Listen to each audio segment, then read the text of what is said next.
Hello everyone, welcome to the channel for everything Arsenal and everything football. Thanks for being here again. I hope you're all keeping well and welcome to the top 10 series.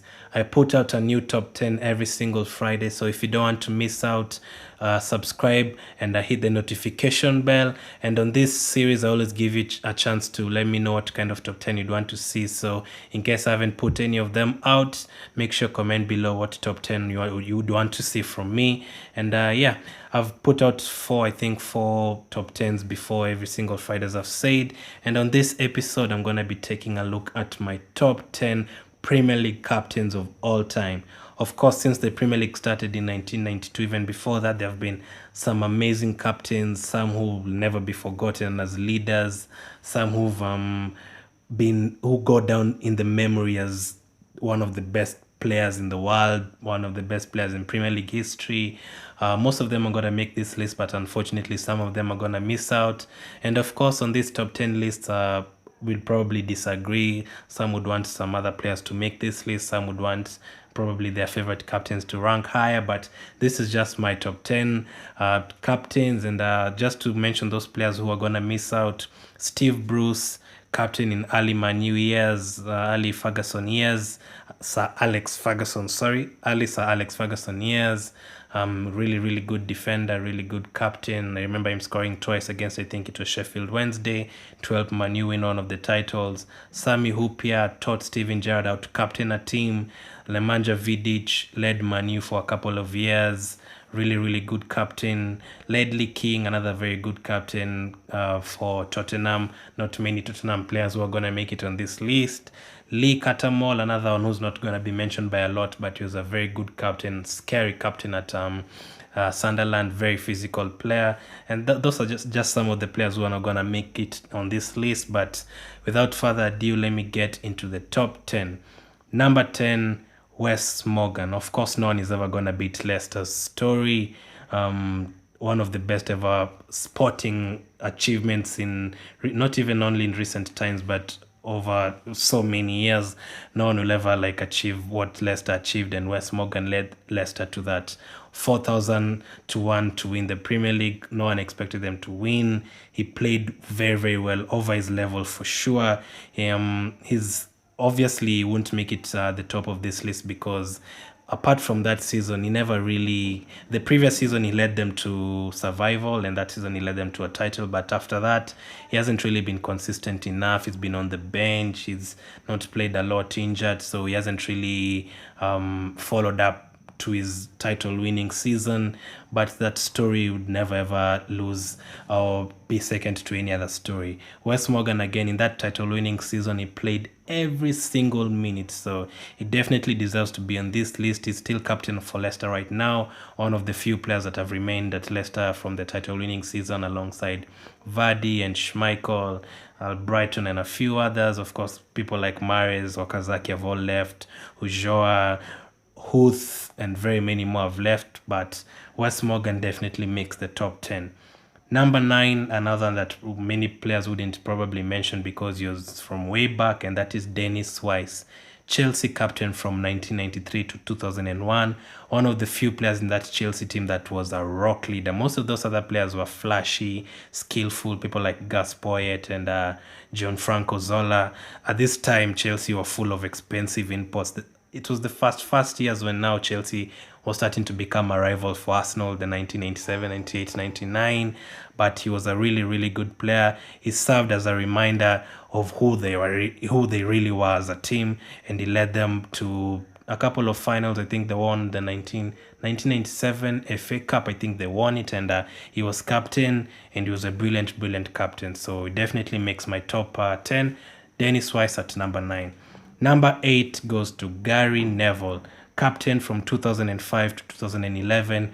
Probably very hard to replace Roy Keane as captain, but Gary Neville fit that category really well. He lifted the Premier League in 2007, in 2008, in 2009.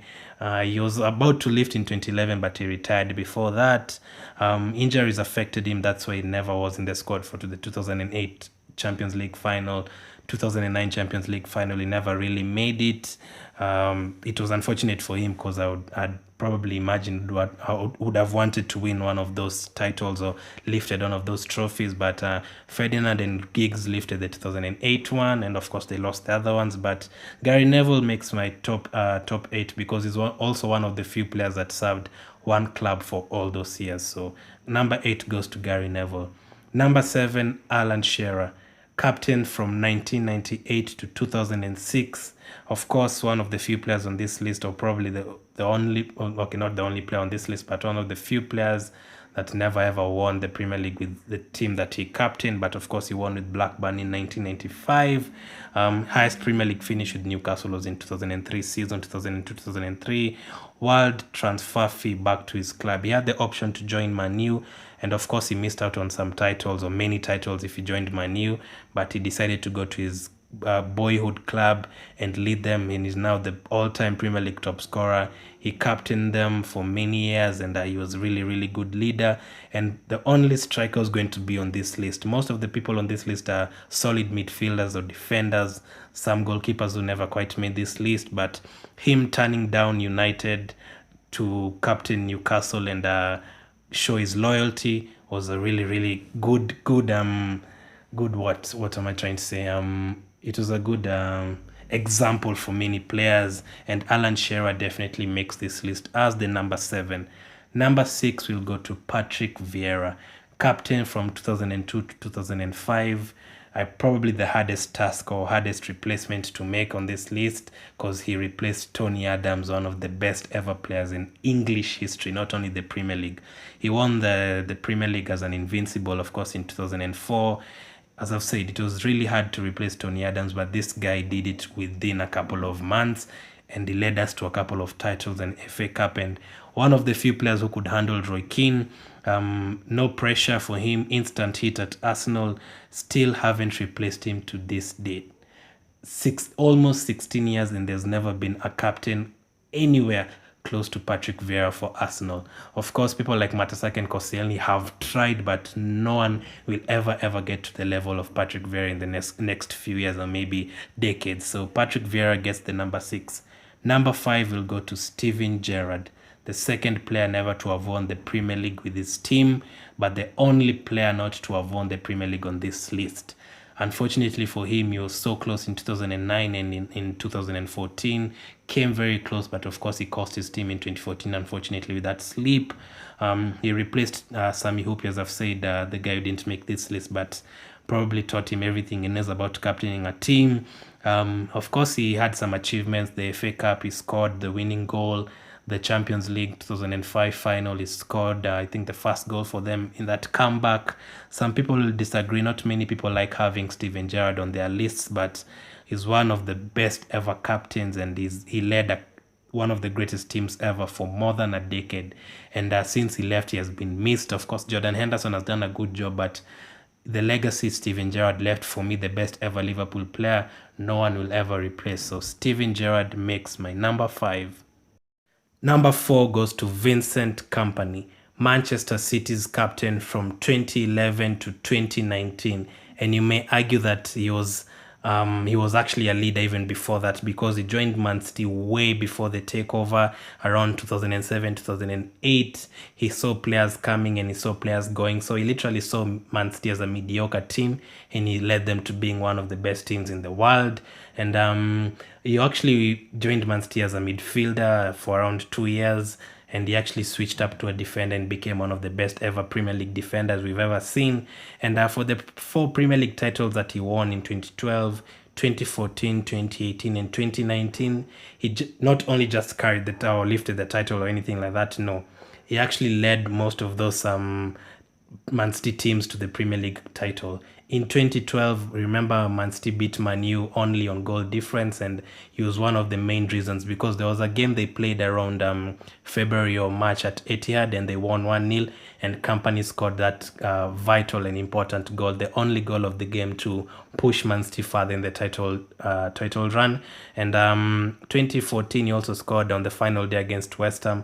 I think Nasri also scored on that day, and I think Zeko, I don't remember, but Kompany scored, I think, the final goal of that season. season, and he was really important. And of course, the one that we'll all remember, 2019, that blast against against Leicester City. Of course, again, that season they only beat Liverpool with 1 point. So, of course, if he didn't score that goal, Liverpool would have won that title. So, margins. He literally scored 3 important goals on those 4 title wins. So, Vincent Kompany, of course, makes this list. Amazing, also amazing outside the pitch with the charities and stuff. So, he definitely makes this number 4 for those reasons. Number 3 goes to Tony Adams, captain from 1988 to 2002. And I've done our best top 10 Arsenal players already. I'll link it up in the YouTube card right now. And on that list, the first thing I'll talk about on this list too is the fact that he's the only ever player to lead a team to 3 titles in 3 different decades. He led Arsenal to the 1989 title, to the 1998 title, and to the 2002 title.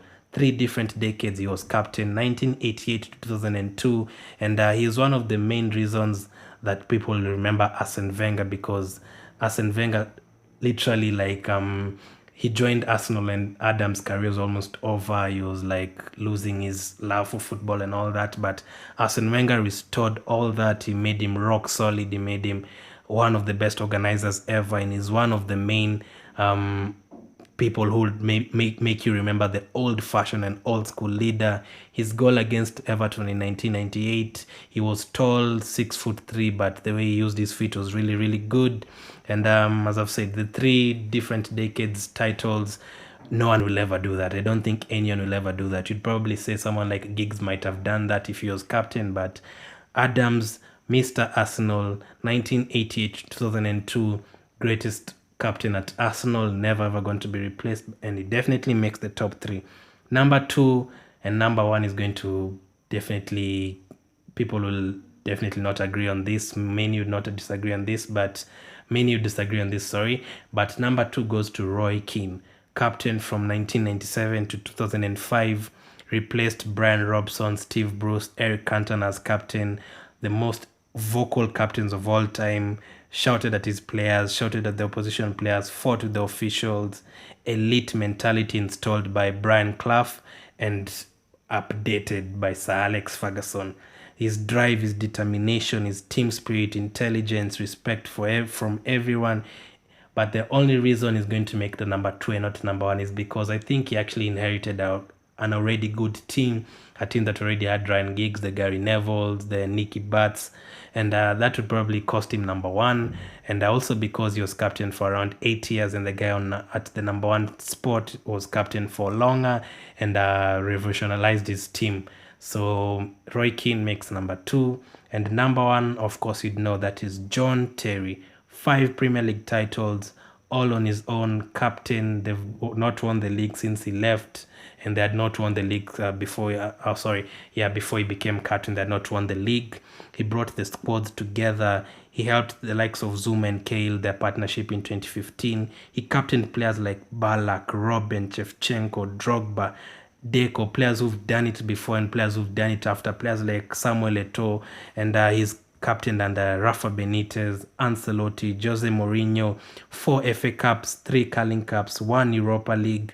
And as I've said, the reason he makes number 1 and Roy Keane doesn't make number 1 is because Chelsea had never ever won the Premier League title before him, but Roy Keane's team had already won the Premier League titles 3 or 4 times, and the team was already really good. And John Terry was captain for 13 to 14 years, and since he left there, he has never been replaced. You might argue Roy Keane, the likes of Gary Neville and Nemanja Vidic have done a good job, but Terry did not see him ever being replaced. So John Terry definitely makes the number 1. Good defender, the tackles, putting his body on the line. Wayne Rooney said he's one of the best defenders ever faced, and not only the only striker would say that. So Terry makes my number 1.